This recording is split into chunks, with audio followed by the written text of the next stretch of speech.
Добро утро и добре дојдовте во уште едно издание на 24 од Сесрце. Денеска со мене Сања Савеска и секако редовниот термин за откриени тајни. Повторно со дијанетичкиот консултант доктор Жарко Костич и секако нашите интересни теми на разговор. Ве поканувам во следните 30 на минути да бидете дел од нашата емисија, а за многу кратко секако ќе ви ја откривам и темата на која што денеска ќе ги откриваме тајните.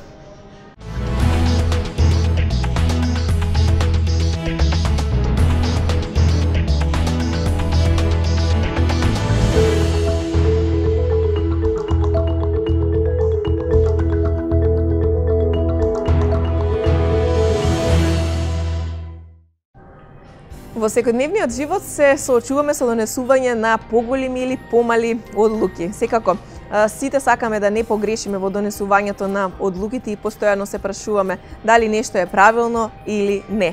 Во денешното откриени тајни, доктор Жарко Костич, дијанетички консултант од Сдруженијето на Граѓани Помагам, ќе ни помогне да го откриеме патот како да донесеме исправни одлуки. Се надевам дека сте веќе пред ТВ екраните и подготвени за денешната откриени тајни. За кратко започнуваме.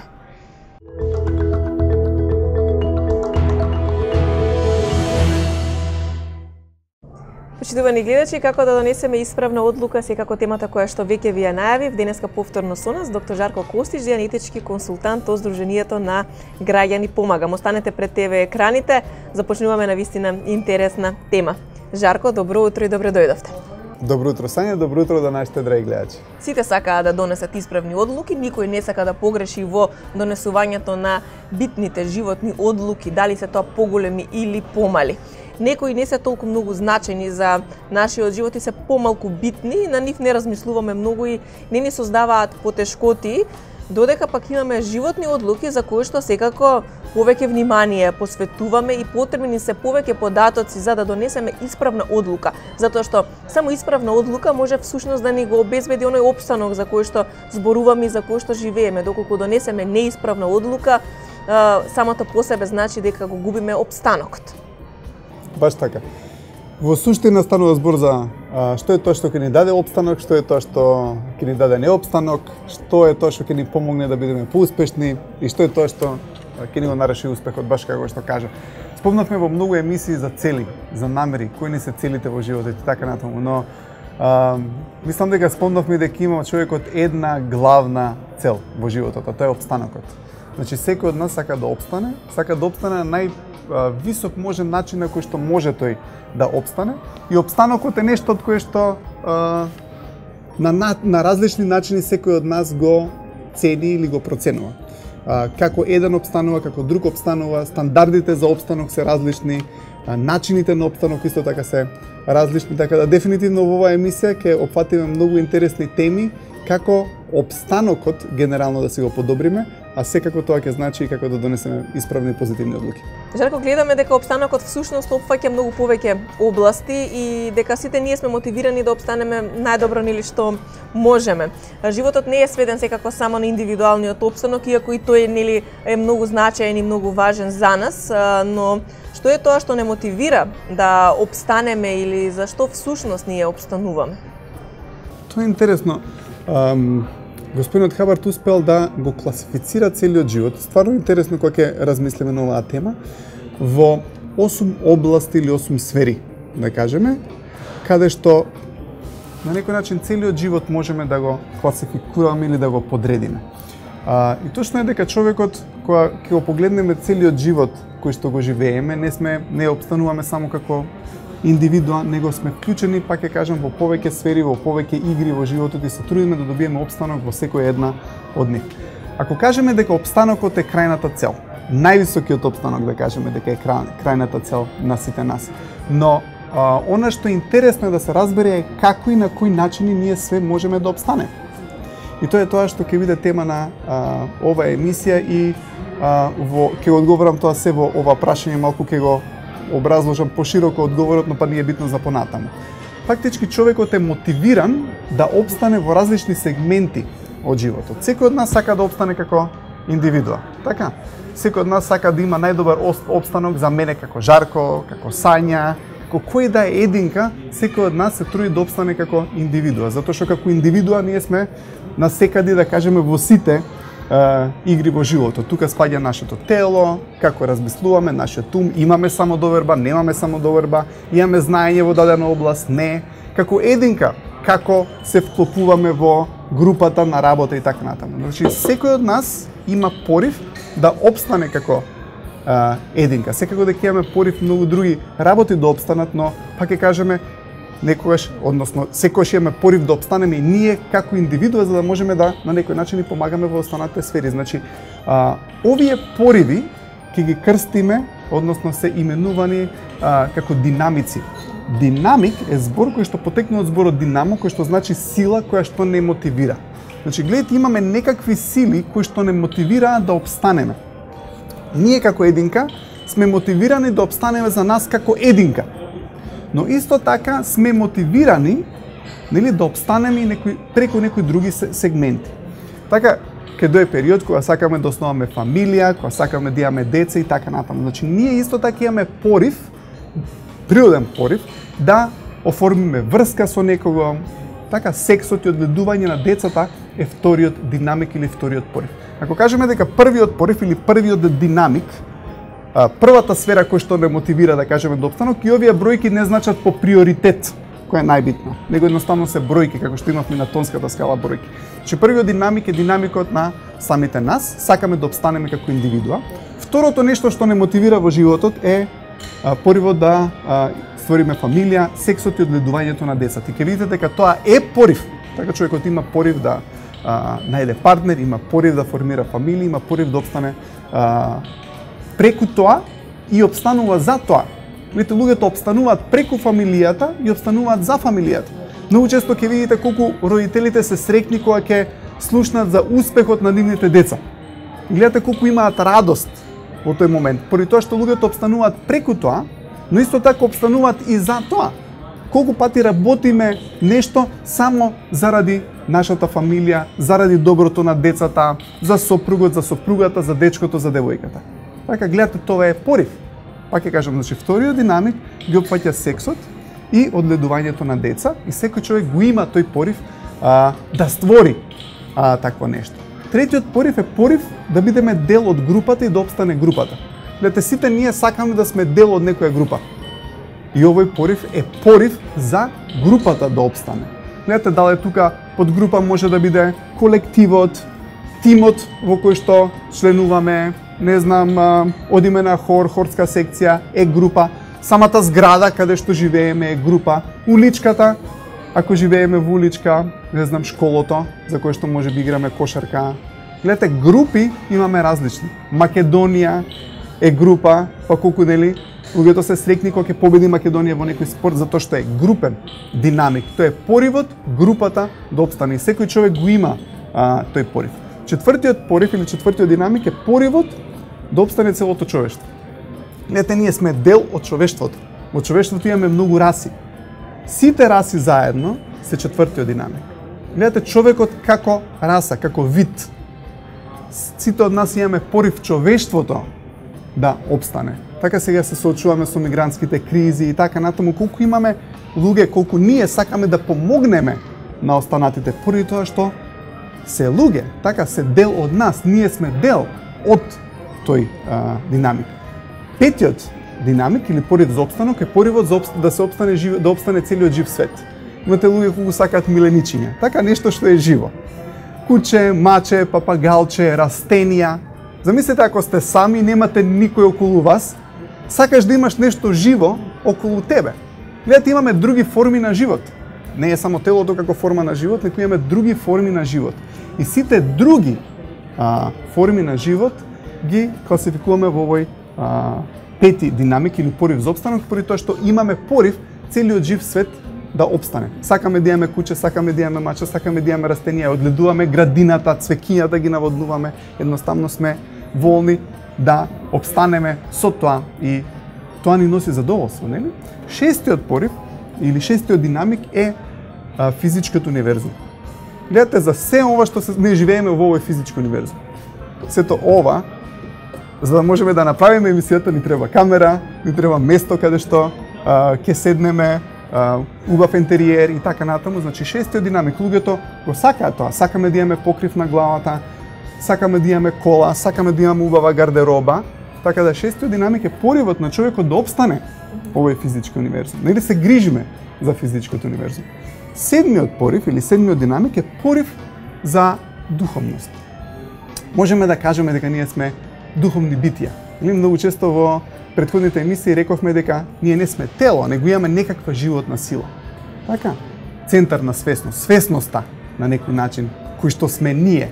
Како сакаме можеме да го крстиме центар на свесност, животна сила, духовно битие, но е тоа што сме ние. И човекот има порив да опстанува, да се развива, да се подобрува како духовно битие. Имаме многу духовни работи околу нас, многу убави естетски работи. Така ќе отидете на некој убав концерт, на некоја убава представа, се чувствувате преубаво. Вие, како духовно битие, едноставно се зголемувате. И осмиот динамик, или осмиот порив е бесконечност, или тоа е на некој начин динамикот на возвишеното битие или Господ.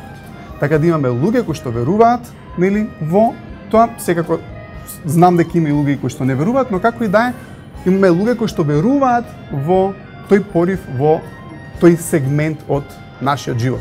И ако видите дека нема ништо друго од животот, кое што можете да го класификувате надвор од овие 8 сфери, што и да е, ако зееме, што не обкружува околу нас, се можеме да го класификуваме во сите овие сфери. Така, вербата на луѓето во возвишеното битие, вербата на луѓето во себе како духовни битија, желбата да се има дом, куќа да се формира и така натаму, фамилија, миленичиња околу нас, човештвото како динамик, сето тоа на некој начин е класификувано во овие 8 сегменти. Сега, што е интересно сање кое што сакам да го нагласам затоа што е најбитно да се разбере, дека сите овие 8 пориви се дел од нас.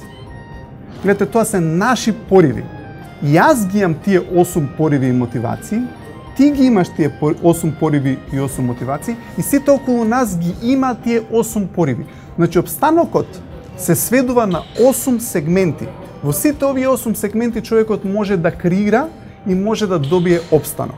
Но, ако разгледаме околу нас, ќе видите дека секој од нас обстанува на можеби неколку од нив и не на сите. Ако имате некој човек кој што исклучиво индивидуа и единка сама за себе, можеме да кажеме дека обстанува 1/8 од потенцијалот негов за обстанок и тој обстанок не би бил добар. Идеалната сцена е како да ги развиваме сите овие пориви за обстанок на највисоко ниво, за да можеме најмногу потенцијално да обстанеме. И слушнавме сите овие 8 динамици кои што вие ни ги наведовте, можеби за некој прв пат нели се сретнуваат со самиот податок на постоење на динамици во животот. И дали можеме сега кога веќе знаеме дека постојат 8 динамици да кажеме дека уметноста на живењето всушност е во тоа да се биде креативен на што поголем број од овие динамици. И дали ова би значило дека клучот до среќата на секој човек е како да ги подреди сите овие 8 динамици во еден правец, односно во една насока? Точно, клучот на среќата е како да сме одговорни на што поголем број од овие пориви и како да ги усогласиме нашите активности, тие да опфаќаат и да се избалансирани активностите во текот на денот на што поголем број од овие активности, затоа што пак ќе кажам, секој од тие динамици носи среќа. Секој од тие динамици е наш порив за опстанок.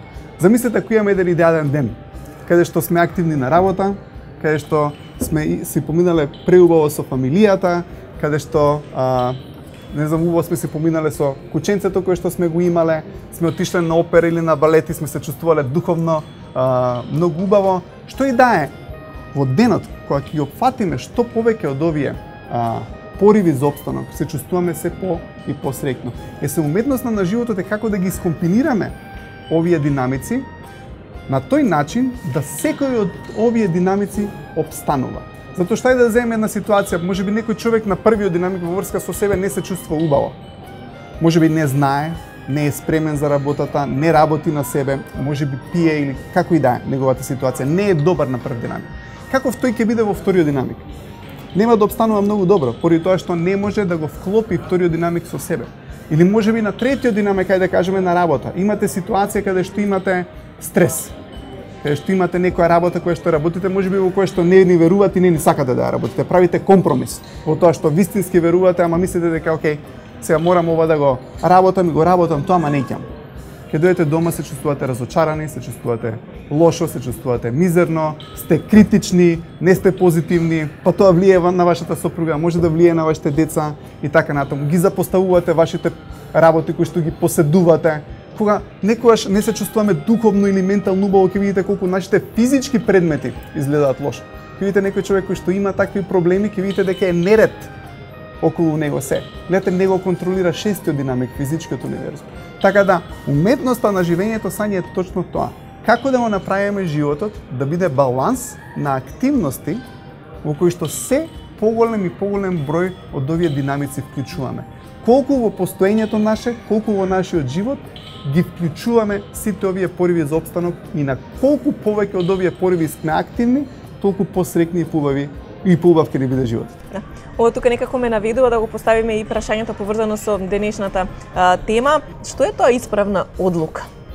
Ако речеме дека опстанокот е поделен на овие пориви или оновие сегменти, секако дека најисправна одлука е таа која што предизвикува најголема креација за најголем број од сите овие динамици или пориви.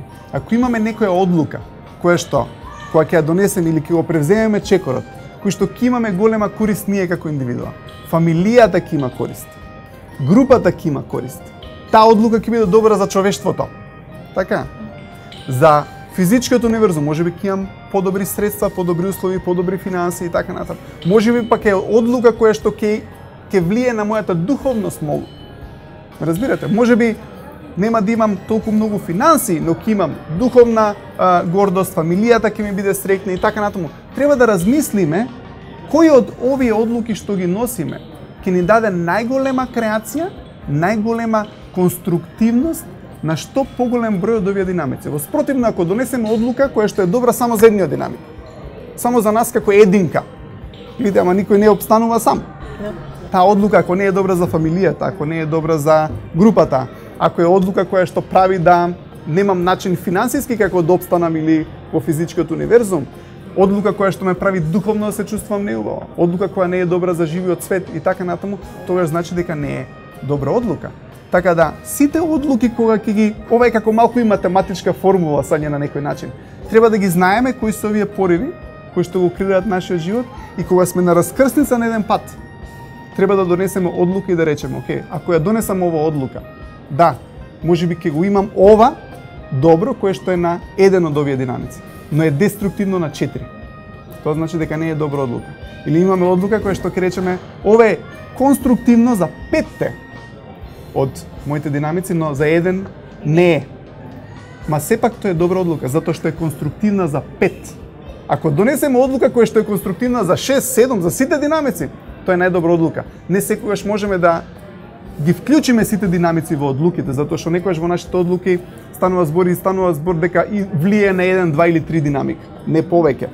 Но дури и да влие на само 3 од овие области, треба да видиме на која одлука ни носи најмногу креација за што поголем број од овие динамици. Така да, добра одлука, пак ќе кажам, онаа која што е креативна за што поголем број динамици, а штетна одлука е онаа која што врши што поголема деструкција на што поголем број од овие динамици. Така да, тоа е равенката со која што почнуваме да размислуваме. И она што е интересно е како човекот се крева во потонската скала, како се ослободува од својот реактивен ум, за кој што многу често зборувавме, тоа е умот кој што не тера се чувствуваме нервозни, љути, агресивни и така натаму, како човекот се ослободува од него, како е повисоко потонската скала, автоматски аналитичниот ум, тој е паметниот ум за кој што многу често зборуваме, тој ум размислува врз база на најголемо добро за најголем број динамици.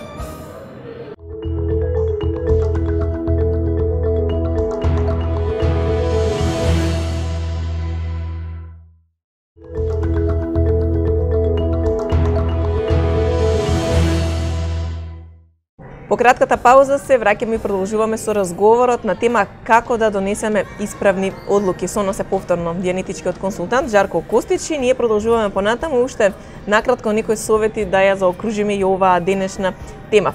Жарко, колку во донесувањето на одлуките, кои што секојдневно ги носиме, дали во однос на помалите или на поголемите, треба да ги вметнуваме емоциите, односно да се впуштаме во подлабоки размислувања, знаејќи при тоа дека умот ни е поделен на два дела, на аналитичен и реактивен, и со многу размислување можеме да го активираме реактивниот ум, кој што самиот по себе знаеме дека веќе од емисиите претходно кои што ги имавме ни носи само проблеми, и доколку донесеме некое решение со активиран реактивен ум, нема да биде и некое најпаметно решение. И размислувањето и емоциите се начин човекот да дојде до знаење. Некојаш луѓето доаѓаат до знаење и ќе речат го чувствувам ова дека е исправно.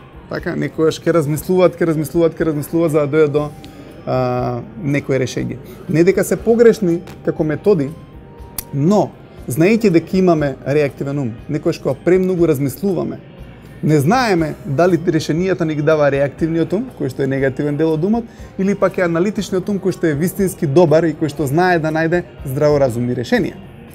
Емоциите исто така, некојаш може да имаме страв од успех.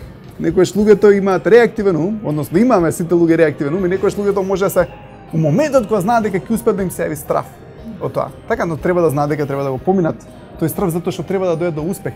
Некојаш емоциите и некојаш премногу размислувањето да може да не стави во состојба каде што можеби и да не донесеме одлука исправна баш поради постоењето на реактивниот ум. Во нашето општество, а и генерално луѓето многу даваат акцент на тоа да се размисли 100 пати, да се провери 100 пати и така натаму. Колку повеќе некојаш почнуваме да размислуваме, толку повеќе и повеќе навлегуваме во некој лабиринт на некој начин негативни размислувања, негативни мисли, негативни идеи. Затоа што пак ќе кажам, ако гледачите не гледаа во претходните емисии, ќе сватат дека реактивниот ум исто така дава решенија у наводници кои што решенија ќе направат само бетер проблеми понатаму во нашиот живот. Но постои еден начин сање како можеме да дојдеме вистински до знаење, затоа што реков дека и емоциите и размислувањето се метод кој што се замена за знаење. Ако речеме дека знаењето е сигурноста, и речеме, окей, сега знам 100% и знам со сигурност дека ова е добра одлука или она е добра одлука. Кога премногу почнуваме да размислуваме, не секогаш можеме да дојдеме да се качиме до тоа ниво, да знаеме со сигурност нешто, но постои начин како можеме со сигурност да дојдеме до знаење. А тоа е преку обзервирање и преку гледање. Гледате, многу често се е пред нас. Само што треба да знаеме како да погледнеме и каде да гледаме. Едноставно да гледаме за да видиме. Гледате, некојаш е голема храброст човекот да земи, да обзервира и да гледа. Затоа што пред него има работи кои што или му имаат логика или му немаат логика. Можете да имате пред вас, зборевме за тонската скала на емоции, например, така? Тонската скала на емоции ни покажува различниот степен на опстанок на луѓето. И рековме дека, например, имаме еден тон кој што се вика скриено непријателство. Скриено непријателство е емоција каде што некојаш луѓето се плашат од вас поради еден или друг начин и изгледа дека ви се пријатели, ама не ви се. Ама појавноста е дека ви се пријатели. Ама нивните акции и активности се непријателски. И одеднаш имате емоции кои што ви се чудни. Си викаш да имам пријателство, ама пак имам некоја емоција дека кога сум со човеков никогаш после кога ќе заврши боаветов со него не се чувствувам баш најдобро. Така или ако почнете да мислите, ама си викаш, ама он тоа ми го кажа. Ама некојаш нема врска што луѓето ќе ви кажат. Некојаш луѓето не ги кажуваат работите што ги мислат. И ако се ослониме на тоа што ќе слушнеме, некојаш тие емоции знаат да погрешно не наведат. Размислувањето некојаш може да биде баш од тој негативен дел од умот, реактивен ум и да не донесеме одлука како што треба. Она кое што никогаш нема да ни изневери е гледањето. Затоа што кога гледаме. И фактички сигурноста е јасност на гледањето. Кога гледате, дали нештото го гледате јасно? Ако го гледате нештото јасно, тоа е сигурноста и тоа е знаењето. Така да, што повеќе соочуваме, полесно ќе биде. Затоа што има еден многу интересен податок од господинот Хабар дека едноставноста е пропорционална со степенот на соочување. Колку повеќе сакаме да соочиме нешто, толку поедноставни се работите. А комплексноста е пропорционална со степенот на несоочување. Колку повеќе не соочуваме работи, толку покомплексни стануваат. Колку повеќе почнеме да гледаме, толку по работите стануваат едноставни. Така да, она што би сакал да го давам јас акцентот е на обзервирањето и на гледањето. И да имаме храброст да гледаме какви вистински се работите. Жарко, зборувавме за самодовербата. Имавме емисија поврзана со самодовербата и гледачите многу добро знаат дека самодовербата представува верба во способност да се донесуваат одлуки. Што се случува во оние случаеви, во донесувањето на одлуки кога чекаме некој друг наместо нас да ги донесе или пак бараме совет од некој друг? Точно, зборувавме дека дефиниција за самодоверба беше верба во состојаната способност да се носат одлуки. Сега за да донесеме одлука, ни требаат податоци како да ја донесеме одлуката, но денеска дадовме одговори за нашите гледачи за динамиците. Така да податокот треба да гледаме дали одлуката која што ја носиме е конструктивна или деструктивна за овие пориви во кои што обстануваме. Гледате, ако почнеме да обзервираме и да гледаме дека некоја одлука која што ќе ја донесеме е конструктивна за овие 8 пориви кои што ги имаме, тогаш одговорноста да го преземеме чекорот. Така. Но исто така ако гледаме дека некоја одлука не е добра, односно е деструктивна за овие пориви, тогаш не треба да ја преземеме. Таа одлука не треба да ја реализираме. Но пак ќе кажам, многу често се сведува на емоции, на размислување. И ова не значи дека некогаш многу често сме во право со тоа што го чувствуваме со емоциите. Но пак ќе кажам, на уште повисок степен до знаењето не носи гледањето. Сега, тука има нешто кое што би сакал да го нагласам за крај, поради тоа што е многу интересно и многу е битно и поврзано е со човековиот интегритет и етика. Гледате, вистина за вас е тоа што вие го гледате. Секој од другите луѓе од нашата околина ги има своите динамици. Секој си има своји проблеми, свој реактивен ум во својот живот.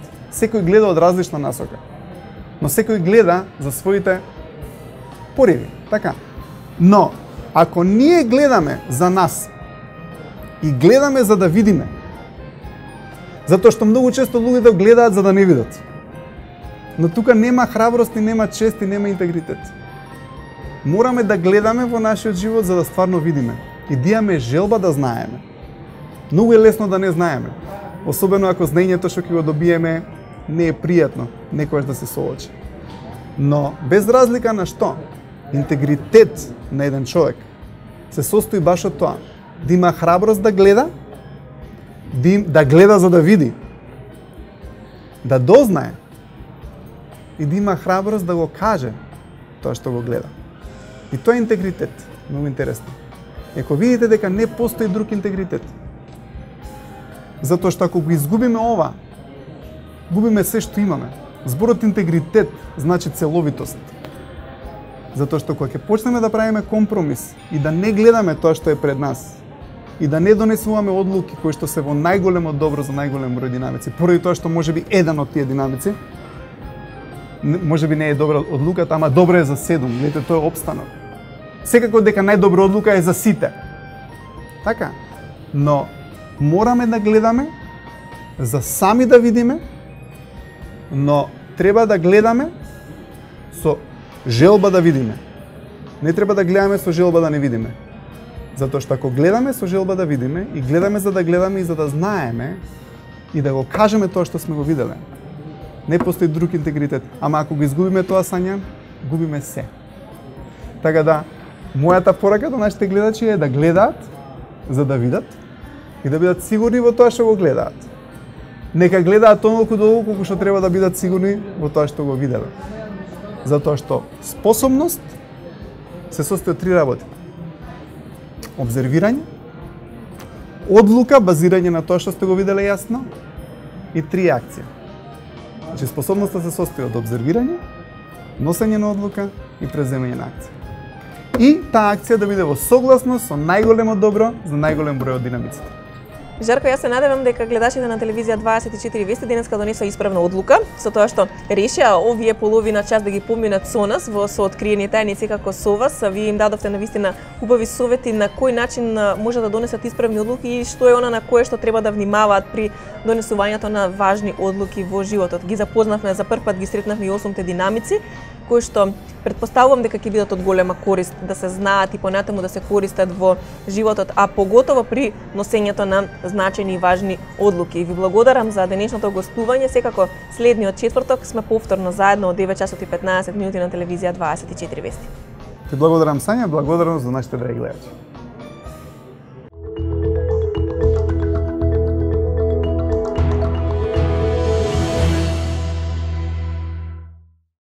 Почитувани гледачи, тоа беше се за денешната Откриени тајни. Навистина интересна тема имавме повторно за разговор со доктор Жарко Костич и верувам дека го задржавме вашето внимание. Откривме секако кои се 8 динамици, откривме на кој начин всушност треба да работиме и размислуваме за да донесеме исправни одлуки. Секојдневно нели се соочуваме со носењето на одлуки, но денешната одлука да бидете со 24 од се срце секако дека не можеше да биде погрешна. Ви благодарам за вниманието со кое што не следевте. Останете со програмата на телевизија 24 вести и имајте пријатен и убав ден.